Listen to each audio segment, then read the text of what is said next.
Hi guys, welcome to Education Waves, Success Made Easy. Welcome to MSc Botany classes. आज के video में हम पढ़ेंगे TI प्लाज्मिड्स के बारे में.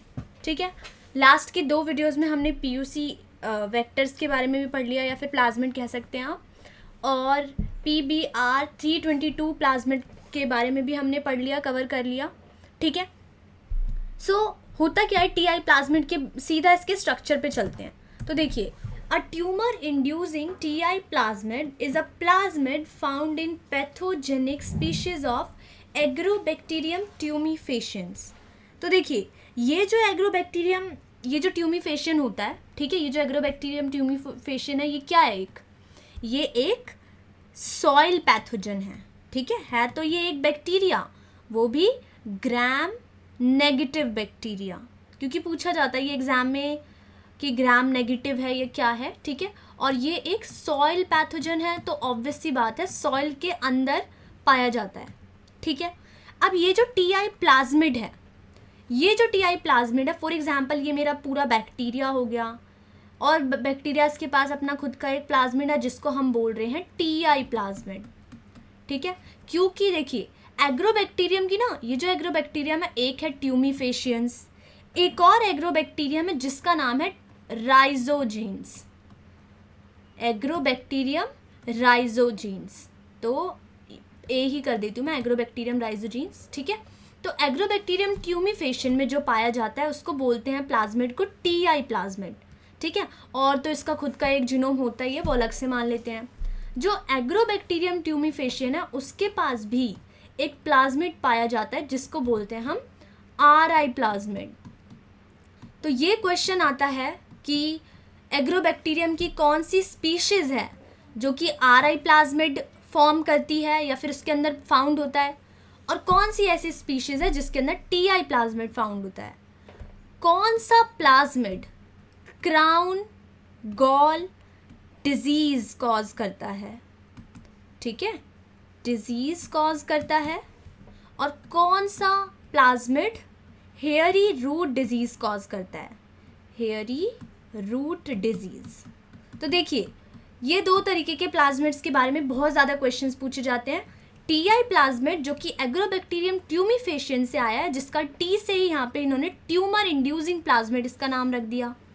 ठीक है, और यहाँ पे हमारा जो एग्रोबैक्टीरियम राइजोजीन्स है उससे आया हमारा RI प्लाज्मिड, जिसका नाम इन्होंने हेयरी रूट डिजीज़ रख दिया है, जो कि ये हेयरी रूट डिजीज़ कॉज करता है. इसका नाम है प्लाज्मिड का RI प्लाज्मिड. जो इस चैप्टर, ये जो इस टॉपिक से जो रिलेटेड थे, जो छोटे मोटे क्वेश्चंस थे, वो तो यही थे कि सॉइल पैथोजन है, RI प्लाज्मिड किससे मिलता है, TI प्लाज्मिड किससे मिलता है, क्या डिजीज़ वो दोनों कॉज करें, और ग्राम नेगेटिव है या पॉजिटिव है. अब देखिए, TI प्लाज्मिड के बारे में पढ़ रहे हैं तो एक बार उसमें भी डिटेल, एक बार उस प्लाज्मिड का पूरा स्ट्रक्चर हमें पढ़ना पड़ेगा. ठीक है, तो देखिए, ये TI प्लाज्मिड ऐसा दिखता है.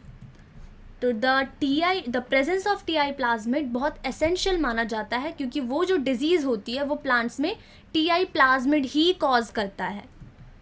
अब ये मैंने 2 चीज़ें आपको बता दी कि A ट्यूमीफेशियंस होता है, TI plasmid crown gall disease करता है, ये rhizogenes RI plasmid hairy root disease cause करते हैं. अब इसमें कुछ नहीं बचा.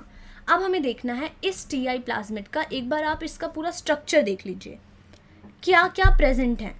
इतना इसके पास ये tDNA रीजन है, मतलब इतने रीजन में इसके पास ये tDNA रीजन है. ठीक है, इतना बड़ा इसका tDNA प्रेजेंट होगा. मान लो यहाँ से कट करोगे तो ये आपका पूरा इतना tDNA मिलेगा, आपको जीन मिलेगा, इतना बड़ा इसके पास जीन है.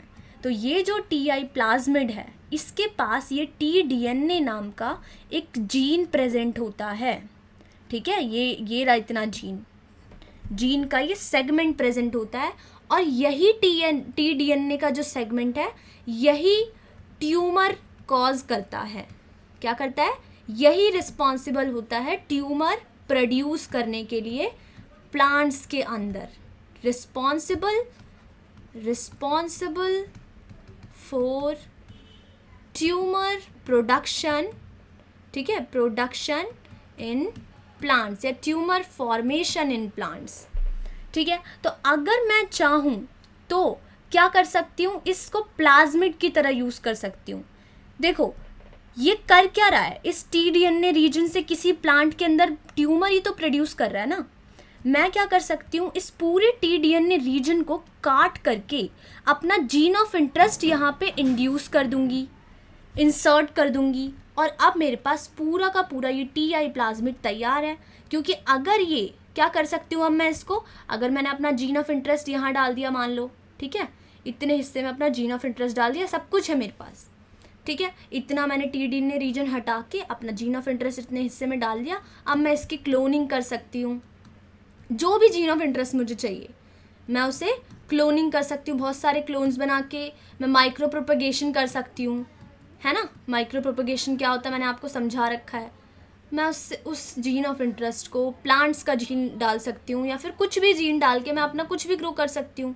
क्योंकि भाई देखो एक ही काम था इस प्लाज्मिड की। अच्छी बात क्या है कि ये जाके प्लांट में खुद चला जाता है और जाके क्या करता है, मतलब इस प्लाज्मिड की क्या अच्छी खासियत है कि ये टीडीएनए को खुद ही भेज देता है वहाँ पे, है ना। इसके पास कुछ ना कुछ ऐसी चीज़ें हैं कि ये टीडीएनए को वहाँ पे भेज देता है, और एक तरीके से ट्यूमर ही तो कॉज कर रहा था। मैंने क्या किया, उस रीजन को ही हटा दिया और इसे अपने पास प्लाज्मिड की तरह यूज़ कर रही हूँ, ठीक है। अब देखो इसमें विर जीन्स होती हैं। इस टीआई प्लाज्मिड में क्या पढ़ेंगे हम, सबसे इम्पॉर्टेंट टॉपिक आता है, क्योंकि देखो ये सब हमें पता है, बहुत बेसिक है, बट स्टिल मैंने आपको बता दिया। ये जो विर जीन्स है ना, जो भी हैं ए जी सी बी, जितने भी टाइप के हैं ये ABCDEF G, ये इतने G तक आप मान लो, A से लेके G तक सारे हैं। इन सब के बारे में हम बहुत डिटेल में पढ़ने वाले हैं और बहुत अच्छी तरीके से मैं आपको समझाऊंगी। तो देखते हैं सबसे पहले कि how it cause tumour in plants, ठीक है। तो सबसे पहले हम क्या देखेंगे कि देखो होता क्या है, ये रहा हमारे पास सॉइल है, ये हमारे पास सॉइल है, उसमें से हमारे पास कोई प्लांट ग्रो हो रहा है। अब होता क्या है, कभी कभी वो जो प्लांट है वो वूंड क्रिएट कर देता है, या फिर किसी स्ट्रेस के कारण। स्ट्रेस कब होता है, मान लीजिए कि उसके लीव्स में कुछ हो गया, या फिर ब्रेक हो रहे हैं, या फिर होता बेसिकली, आप इसी से याद करो, वूंड से याद रखो। कोई वूंडेड प्लांट कोई भी हो जाए, जिसके पास भी वहाँ पे अगर वूंड हो गया है तो वो एक फिनोलिक कंपाउंड रिलीज करता है वहाँ से। Phenolic compound releases by the plant, है ना। अब ये फिनोलिक कंपाउंड का क्या नाम है ये प्लीज़ याद रखिए, एसिटोसिरिंजोन, ठीक है। ये एसिटोसिरिंजोन यहाँ से निकल रहा है, ये फिनोलिक कंपाउंड यहाँ से रिलीज़ हो रहे हैं, इस जगह से, इस वूंड से रिलीज़ हो रहे हैं सिग्नल्स की तरह, मान लो उसमें से ऐसे ऐसे निकल रहे हैं। अब ये सॉइल है, सॉइल में क्या प्रेजेंट है हमारा, सॉरी यहाँ पे एसिटोसिरिंजोन, एसिटोसिरिंजोन जो यहाँ पे बैक्टीरिया है, ये दिख रहा है आपको बैक्टीरिया, ये रहा इतने हिस्से में, ये जो बैक्टीरिया है एग्रोबैक्टीरियम ट्यूमीफेशियन, ये इस फिनोलिक कंपाउंड को क्या करेगा, सेंस कर लेगा। क्या हुआ, सेंस कर लिया, चलो ठीक है। अब क्या हुआ, अब ये यहाँ से मूव करेगा उस फिनोलिक कंपाउंड की तरफ, देखने जाएगा कि ये फिनोलिक कंपाउंड्स निकल कहाँ से रहे हैं, ये एसिटोसिरिंजोन आ कहाँ से रहा है, वहाँ पे गया सेंस करते हुए, और बिल्कुल उसके पास जाके ये अपना बैक्टीरिया, बिल्कुल प्लांट सेल ये रहा, बैक्टीरियल सेल ये रहा। अब इनके बीच में क्या होता है, इस प्लाज्मिड का यहाँ से यहाँ पे जाके ट्रांसफ़र हो जाता है। कैसे, ये भी डिटेल में पढ़ेंगे। और फिर हमारा ट्यूमर बन जाता है वहाँ पे। ये तो छोटा सा प्रोसेस था कि हुआ क्या, यहाँ पे एसिटोसिरिंजोन वूंड से निकल रहे थे, वो सिग्नल्स की तरह निकल रहे थे, बैक्टीरिया ने कैसे कर लिया उसको sense, how it sensed it, कैसे किया भाई ये पढ़ना है। How it transferred the DNA, इस बैक्टीरिया ने अपना डीएनए कैसे प्लांट के अंदर पहुँचा दिया, कैसे ट्यूमर प्रोड्यूस हो गया, तो how it cause the tumour, ठीक है। तो ये जो स्लाइड थी, ये बस मैंने आपको एक छोटा सा आइडिया दिया कि होता एक्चुअली में ये है। क्राउन गॉल डिजीज़ होती इस तरीके से है, सेंस करके जाता है फिनोलिक कंपाउंड यहाँ पे, ये बहुत इंपॉर्टेंट था, इस पूरी स्लाइड का यही मतलब था। अब हाउ इट सेंस्ड इट, ठीक है, how it transferred the DNA, इनके बारे में पढ़ते हैं। तो हाउ इट सेंस्ड इट बहुत बेसिक सी चीज़ें हैं कि जो हमारा, वो अभी आपने देखा कि जो हमारा बैक्टीरिया होता है ना, जो मैंने आपको ऐसे स्ट्रक्चर में दिखाया ऐसे ऐसे करके, इसके पास ना बिल्कुल टॉप पे एक रिसेप्टर की तरह मान लो, रिसेप्टर की तरह ये विर जी और विर ए नाम के क्या प्रेजेंट है हमारे पास, इनको मान लो जीन्स की तरह ये प्रेजेंट होते हैं, ठीक है।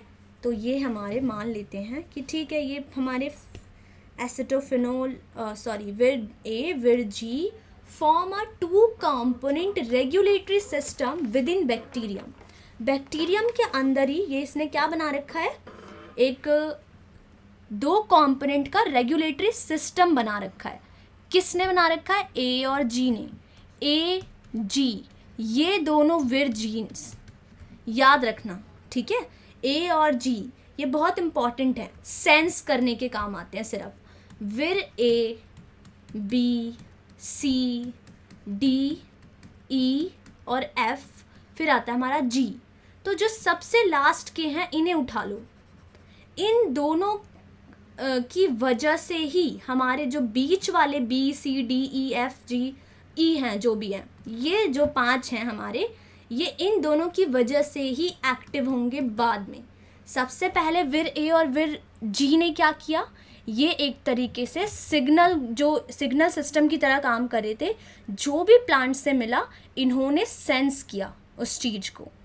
इतना सा काम होता है इनका कि जो विर ए है और जो विर जी है, दे रिकॉग्नाइज द सिग्नल।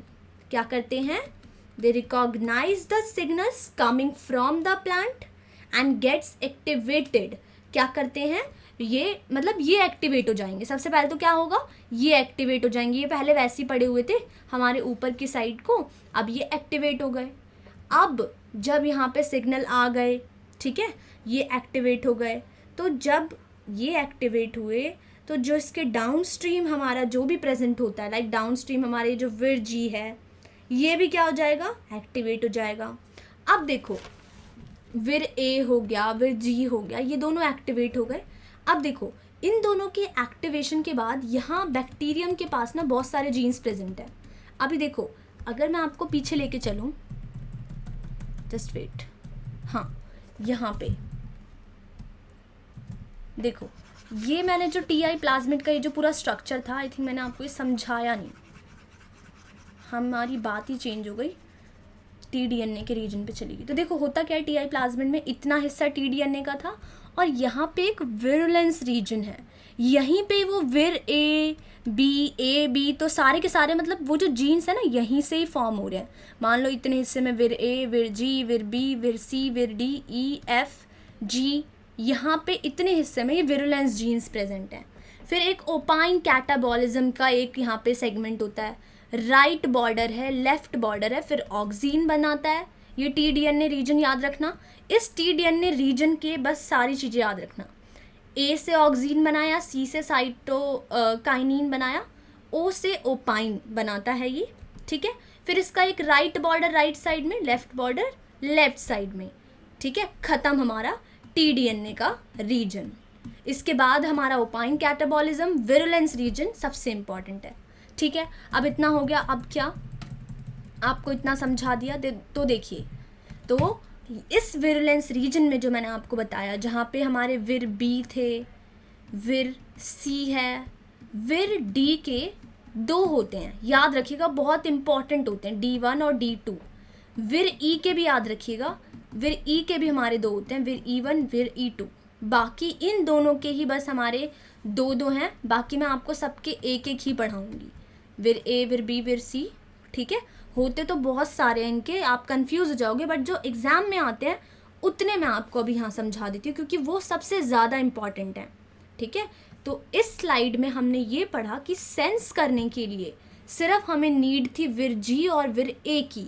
वो दोनों के दोनों क्या बना लेते हैं, एक रेगुलेटरी सिस्टम, 2 कंपोनेंट से मिला के वो एक रेगुलेटरी सिस्टम बना लेते हैं, जो कि उन फिनोलिक कंपाउंड को जैसे ही सेंस करते हैं वो एक्टिवेट हो जाते हैं, और फिर जाके वो नीचे जितने भी हमारे विर जीन्स हैं जो बच गए उन सबको एक्टिवेट कर देते हैं। बस इतना पढ़ा हमने हाउ इट सेंस्ड इट में। देखिए अब how it transferred the T-DNA into the plant, है ना। हुआ क्या, अब विर जी, विर ए एक्टिवेट अदर विर jeans, B, C, D, D1, D2, ई में E1, E2, इतने सिंपल से हैं, ठीक है। होता क्या है, अब ऐसा एक स्ट्रक्चर होता है, इस स्ट्रक्चर को बहुत डिटेल में पढ़ेंगे, फिर आएंगे इस पे। तो देखो सबसे पहले क्या हुआ, हमारा जब विर जी और विर ए, मतलब जब इन्होंने सेंस किया तो इन्होंने बदले में क्या कर दिया था, सबको एक्टिवेट कर दिया था। तो जब एक्टिवेट किया तो सबसे पहले हम डी और D1 ने काम शुरू किया। इन दोनों ने क्या किया, जो हमारा TDNA वाला जो रीजन था उसके साइड में जाके क्या किया, मैंने आपको बताया था ना, एक लेफ्ट बॉर्डर होता है, एक राइट बॉर्डर होता है। तो ये जो D2 है और ये जो D1 है, ये दोनों के दोनों जाके अटैच हो जाते हैं। तो देखो अगर मैं ये TDNA का रीजन बनाऊं, चलो इसको पर्पल ही कर देती हूँ, ठीक है। अगर मैंने ये TDNA का रीजन बनाया तो एक एंड पे क्या होगा मेरा 3 प्राइम एंड, एक पे होगा मेरा 5 प्राइम एंड। तो देखिए हुआ क्या, अब ये जो मेरा D2 है ना वो 5 प्राइम एंड पे जाके चिपक जाता है। क्यों कर रहा है ये जो D1 और जो D2 प्रोटीन कॉम्प्लेक्सेस हैं, मान लीजिए ये वे जीन्स की तरह ही हैं, ठीक है, ये एंडोन्यूक्लियेजेस की तरह काम करते हैं। किसकी तरह काम कर रहे हैं, एंडोन्यूक्लियस की तरह। Nicks both borders on the non coding strand of the TDNA region. याद रखना ये जो TDNA प्लाज्मिड था ये डबल स्ट्रैंडेड था, ठीक है, डबल स्ट्रैंडेड था। बट D1 और D2 ने एंडोन्यूक्लियस बन के, एंडोन्यूक्लियस की तरह एक्ट करके क्या किया, सिर्फ एक ही स्ट्रैंड को कट किया। एक ही स्ट्रैंड कौन सा था, वो नॉन कोडिंग स्ट्रैंड था, ठीक है। हम नॉन कोडिंग स्ट्रैंड को उठा के ले आए और जब एंडोन्यूक्लियस की तरह काम किया D1 और D2 ने, तो जो D2 था ना वो चिपका ही रह गया किस जगह पे, 5 प्राइम एंड पे, ठीक है। तो 5 प्राइम एंड पे ये जो D2 था वो चिपका रह गया। दोनों ने कट किया, D1 ने इधर, D2 ने इधर। जैसे ही हमारा TDNA निकला बस D2 हमारा यहीं पे चिपका रह गया। क्यों, इसका कोई रीज़न है? तो देखते हैं अभी इसका रीज़न। तो देखिए, तो ये जो D2 था ये इसलिए चिपकता है क्योंकि देखो अब वो जो पूरा हमारा जो सीक्वेंस है TDNA का, आपको भी पता है कि वो सिंगल स्ट्रैंडेड है, ठीक है। तो सिंगल स्ट्रैंडेड है, अब ये आगे भी निकलेगा। यहाँ पे कितने सारे हमें उस पूरे सेल से निकल के, हमारा बैक्टीरियल सेल से निकल के हमें प्लांट सेल में जाना है। बैक्टीरियल सेल से आप कैसे निकलोगे, इसके पास तो न्यूक्लियस मेम्ब्रेन है ना, इसकी एक मेम्ब्रेन है। उस मेम्ब्रेन से निकलने के लिए आपको बहुत सारे एंजाइम्स लगाने होंगे उस पर, ताकि उस मेम्ब्रेन को आप क्या कर सको, मतलब डाइजेस्ट करोगे तभी तो उस रास्ते से निकलोगे। तो उस रास्ते से हमारा DNA भी तो निकल रहा है। कहीं DNA के ऊपर वो एंजाइम्स पड़ गए और DNA खुद ही क्लीव हो गया तो, है ना, उसका सीक्वेंस बिगड़ गया तो उसको प्रोटेक्शन चाहिए। तो D2 भी क्या करता है, सिर्फ एक चीज़ से प्रोटेक्ट करने के लिए इसके पास 5 प्राइम एंड पे बैठा रहता है, जिसका नाम है एक्सोन्यूक्लियस। एक्सोन्यूक्लियस क्या करते हैं, हमेशा बाहर से काटते हैं, आपने भी सुना होगा। अब क्योंकि इसका बाहर का तो कुछ बचा नहीं, तो ये कहीं 5 प्राइम एंड और ये जो 3 प्राइम एंड है इस पर ही इसने कुछ कर ना दे। तो इसको प्रोटेक्ट करने के लिए हम हमेशा TDNA के 5 प्राइम एंड पे हमेशा ये चिपका रहता है इसके साथ, ठीक है। And also play role in cutting phosphodiester bond, ठीक है। तो ये सब छोड़ो, अभी तक हमने क्या पढ़ा, विर जी विर ए एक्टिवेट हुए, बदले में इन्होंने बाकी को एक्टिवेट किया। बाकियों में सिर्फ अभी हमने D1 और D2 को एक्टिवेट होते हुए देखा, जिसने TDNA यहाँ पे था, राइट साइड से लेफ्ट साइड से एक्सोन्यूक्लियस की तरह काम करके उसको क्लीव कर दिया। D2 यहीं पे चिपका रह गया। क्यों चिपका रह गया, ताकि एक्सोन्यूक्लियस आके इसको कट ना कर दे, इसीलिए ये 5 प्राइम पे चिपका रह गया। और चिपकने के बाद भी इन्होंने सिर्फ एक सिंगल स्ट्रैंड को काटा, था वो double stranded but single strand को काटा। ये चीज़ आपको याद रखनी है, वो भी नॉन कोडिंग स्ट्रैंड को काटा, ठीक है। अब देखो पीछे अगर मैं आपको लेके चलूँ तो यहाँ देखो एक स्ट्रक्चर, आपने इस पे ध्यान दिया, अगर आपने ध्यान दिया तो इसको हम बोलते हैं विर E2, ठीक है। ये भी एक्टिवेट हुआ है, D1 D2 हुए, विर E2 भी वहाँ पे एक्टिवेट हो गया।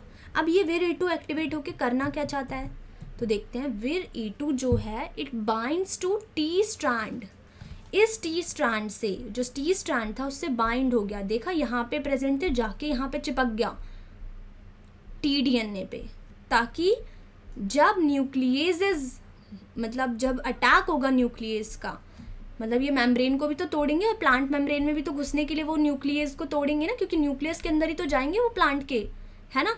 तो जब वो जाएगा तो उसको प्रोटेक्शन चाहिए होगी, न्यूक्लियस पर अटैक करेंगे न्यूक्लियस की मेम्ब्रेन को तोड़ने के लिए। तो कहीं हमारा जीन के ऊपर भी कुछ ना हो जाए, तो उसको प्रोटेक्शन देने के लिए हमारा Vir-E2 आया सामने, and intercalates with lipids to form channels in the plant membrane.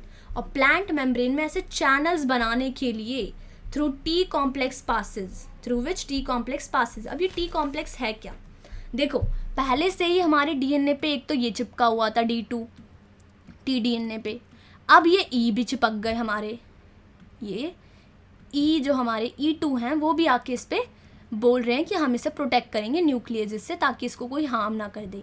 ये जो पूरा टी डीएनए D2 और E2 मिलके ये एक कॉम्प्लेक्स बना रहे हैं, इसी को बोलते हैं हम टी डीएनए कॉम्प्लेक्स फॉर्मेशन, ठीक है। तो अभी तक हमारा सिर्फ इतना हुआ है कि D1 D2 आए हैं और E2 को हमने अभी काम करते हुए कुछ देखा है। अब क्या होगा, अभी भी ये चीज़ें कंप्लीट नहीं हुई हैं। तो अब क्या है, जो टी स्ट्रैंड है is then transported into the host cytoplasm. Host कौन है हमारा, प्लांट ही तो है, उसके साइटोप्लाज्म में घुसाने की तैयारी चल रही है। तो देखो फिर से इन्होंने इसको काटा, हमारा यहाँ पे यहाँ पे चिपका क्यों नहीं है ये हमारा D2, तो ये जो हमारा D2 है यहाँ पे चिपका हुआ है, ये आए इसके साथ चिपक गए, चिपकने के बाद इन्होंने टी डीएनए D2 के साथ मिलके E2 के साथ मिलके टी डीएनए कॉम्प्लेक्स बना लिया। अब ये Vir-B और D4 को देखिए, Vir-B, D4 भी है क्या, ओके। तो देखिए D1 D2 और D4 इन्होंने क्या किया, अब एक कॉम्प्लेक्स बना लिया, क्या बना लिया, एक चैनल बना लिया, कॉम्प्लेक्स नहीं चैनल बना लिया, चैनल बना लिया। आपने भी देखे होंगे वही ट्रांसपोर्ट चैनल्स नहीं होते जिसके थ्रू हम प्रोटीन्स को भेजते हैं, आपने देखा होगा, वैसे ही ये भी बना रहे हैं।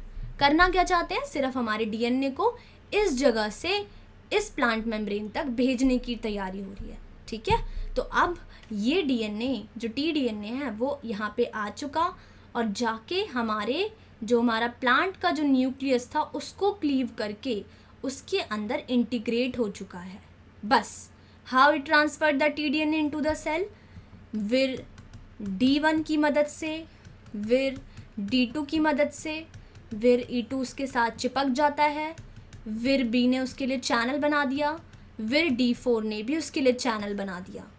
ये दोनों बार बार याद करो, Vir-B Vir-D4 इन दोनों ने ऐसे बनाया है, ये रास्ता बना दिया, ठीक है। कितने एंजाइम्स आपको लर्न हो गए, 1 2 3 एंजाइम्स बोल रही हूँ, मतलब विर के जीन्स, 1 2 3 4 5 6 7 लर्न हो गए हैं आपको।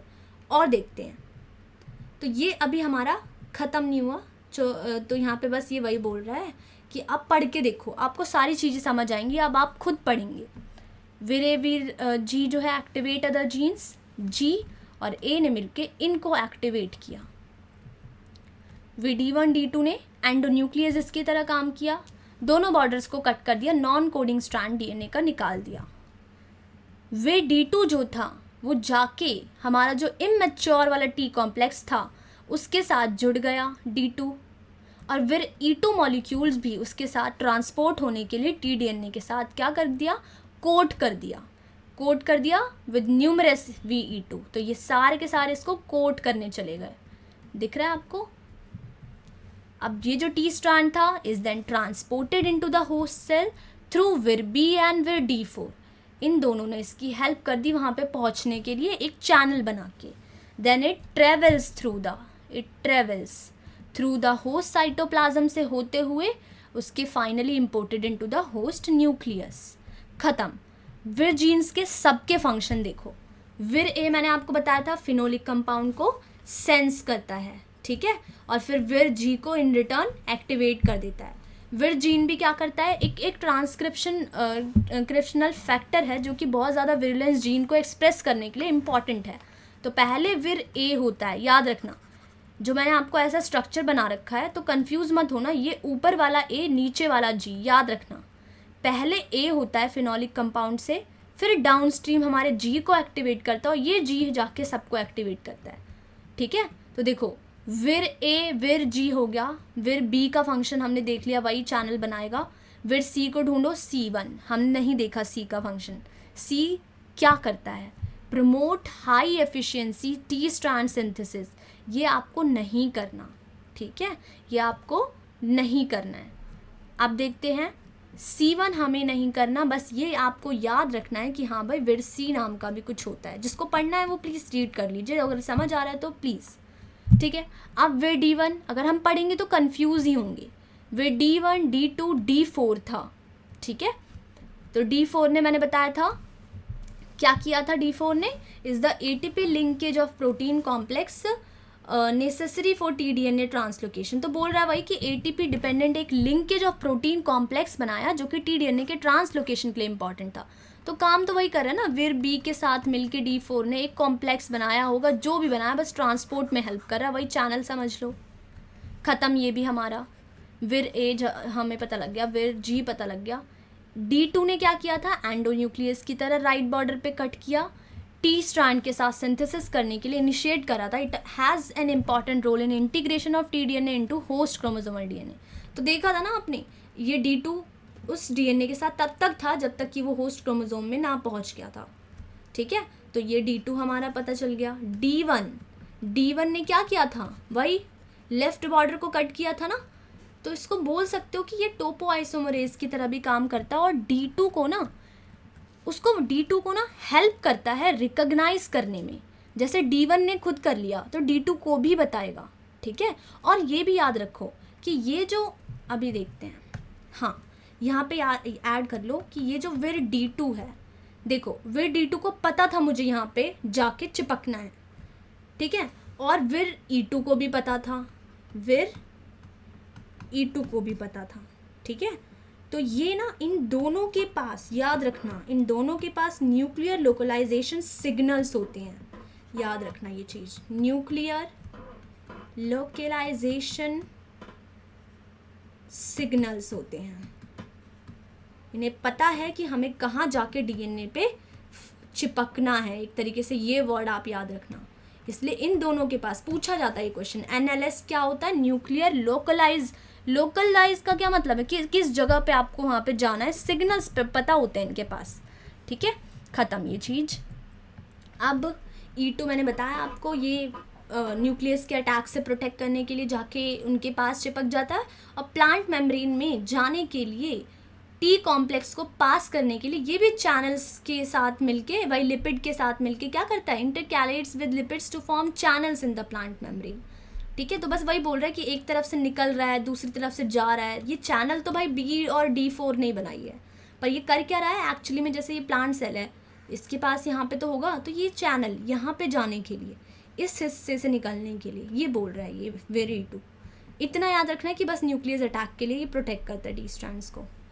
E1 नहीं पढ़ा हमने, बट मैंने आपको बताया था कि E के भी 2 टाइप थे, D के मैंने आपको पहले 2 टाइप बोलते, बट यहाँ पे D4 में भूल गई थी, सॉरी, बट याद रखना D1 D2 D4, ठीक है। तो E1 एक तरीके से शैपरॉन्स की तरह यूज़ करते हैं हम, which stabilises E2 in the agrobacterium, ठीक है। तो शैपरॉन्स एक तरीके से स्टेबलाइज कैसे कर रहा है, शैपरॉन्स क्या करते हैं, शैपरॉन्स एक प्रोटीन ही होता है जो दूसरे प्रोटीन को स्टेबलाइज फॉर्म में रहने में हेल्प करता है। जैसे ये क्या है, एक प्रोटीन है, ठीक है, ये प्रोटीन ऐसे रहेगा तो इसको ज़्यादा प्रॉब्लम होगी, क्योंकि प्रोटीन की एक डेफिनेट शेप होती है, तो शेप को बनाए रखने के लिए प्रोटीन्स हेल्प करते हैं, वो प्रोटीन शैपरॉन्स कहलाते हैं, ठीक है, ताकि उसकी जो स्ट्रक्चर है वो डेफिनेट फॉर्म में बनी रहे, ताकि उसका फंक्शन डेफिनेटली हो। आया समझ। तो विर E2 आपने देखा, वही मैंने गोल गोल दिखाए थे, तो वो एक तरीके से प्रोटीन्स ही तो हैं। तो शैपरॉन उस प्रोटीन की हेल्प कर रहा है ताकि उसकी शेप बनी रहे, और शेप बनी रहती है अगर किसी प्रोटीन की तो उसका फंक्शन हमेशा बेटर होता है, ठीक है। बस ख़त्म हमारा विर जीन्स का फंक्शन। अब हाउ ट्यूमर फॉर्मेशन अकर्स, तो मैंने आपको बताया था कि ये TDNA, इसके पास ऑक्सीन और साइटोकाइनिन है, याद रखिए, फाइटो हार्मोन्स हैं इसके पास। हार्मोन्स क्या करते हैं, प्लांट की ग्रोथ में बहुत ज़्यादा मदद करते हैं। ऑक्सीन कहीं पे भी डालो बहुत तेज आपकी रैपिड इंक्रीज होती है ग्रोथ में। साइटोकाइनिन डालो गर्थ इंक्रीज हो जाती है, या फिर जो साइटोकाइनिन होता है, जो भी प्लीज़ इसका फंक्शन पढ़ लेना। तो ये जो ऑक्सीन साइटोकाइनिन एक तरीके से फाइटो हार्मोन्स हैं। अब होगा क्या भाई, प्लांट के पास तो खुद है ना ये सारे हार्मोन्स। किसी प्लांट के पास पहले से ही ऑक्सीन प्रेजेंट होता है, जिबरलिन, साइटोकाइनिन, ये सब प्रेजेंट होते हैं या नहीं होते। तो वो प्लांट खुद भी ये चीज़ें प्रोडक्ट बना रहा है ऑक्सीन। टीडीएनए आएगा, वो भी जाके सिंथेसाइज करने लग जाएगा ऑक्सीन। यहाँ पे हमने क्या देखा, डबल हो गई, क्या प्रोडक्शन डबल हो गई, किसकी, ऑक्सीन की, साइटोकाइनिन की। तो प्रोडक्शन डबल हो जाना, हम बोल सकते हैं ओवर प्रोडक्शन फाइटोक्रोम्स का। ओवर प्रोडक्शन ऑफ फाइटोक्रोम्स, किसी एक पर्टिकुलर जगह पे एक ही सेल में दो ऐसे न्यूक्लियसेस हैं, या फिर बोल सकते हो एक टीडीएनए का है, और वो सेल खुद भी ऑक्सीन फॉर्मेशन कर रहा है, टीडीएनए भी आके करने लग गया। इट मीन्स देखो ना कितने सारे फॉर्मेशन एक ही सेल से होने लग गई। पता नहीं कितने सेल्स को जाके इस टीडीएनए ने मतलब आगे जाके उन्होंने मल्टीप्लाई किया होगा। तो देखिए यहाँ पे ध्यान से पढ़िएगा इन चीज़ों को। अगर ओवर प्रोडक्शन हो रही है, किसी ग्रोथ हो रही है, तो ट्यूमर ही तो हुआ। ट्यूमर का मतलब क्या होता है ना, ज़्यादा प्रोडक्शन होने लग जाना। तो T-DNA will start synthesising its own oxygen और साइटोकाइनिन एक बार मिलके। प्लांट सेल के पास उनके खुद के जीन्स ऑक्सीन और साइटोकाइनिन्स के। अब over production of phyto hormones will cause increase in the growth of cell which will cause tumour in plants. ठीक है, तो which will cause tumour in plants.